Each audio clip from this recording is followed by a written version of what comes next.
খাবার ডেলিভারি করার জন্য ডাক পড়েছিল তার, কিন্তু রেস্টুরেন্টে ঢুকে দেখেন তার ছেলে তার গার্লফ্রেন্ডের সঙ্গে বসে নাস্তা করছে। চক্ষু লজ্জার খাতিরে নিজেকে খানিকটা আড়াল করে নেওয়ার চেষ্টা করেন ডেলিভারি ম্যান বাবা, কিন্তু বাবাকে হঠাৎ রেস্টুরেন্টে দেখে কি করবে বুঝতে পারছিল না ছেলে।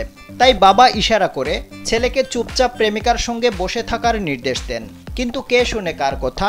বাবার নির্দেশ অমান্য করে তাকে প্রেমিকার সামনে হাত ধরে টেনে নিয়ে যায় তরুণ। এরপর বাবাকে জড়িয়ে ধরে প্রেমিকার সঙ্গে আলাপ করিয়ে দেয় সে। তরুণীও আনন্দের সঙ্গে প্রেমিকের বাবার সঙ্গে পরিচিত হন। নোভা এলইডি টিভি, ঝকঝকে ছবি, নিখুঁত শব্দ, 5 বছরের ওয়ারেন্টি। নোভা মানে সঠিক মান, নিশ্চিত সেবা। ইতিমধ্যে এই ঘটনার একটি ভিডিও সামাজিক যোগাযোগ মাধ্যমে ছড়িয়ে পড়েছে। ভিডিও দেখে মন ছুঁয়ে গেছে নেটিজেনদের। একজন ইন্টারনেট ব্যবহারকারী লিখেছেন, বাবার প্রতি তরুণের শ্রদ্ধা দেখে মন ভরে গেল।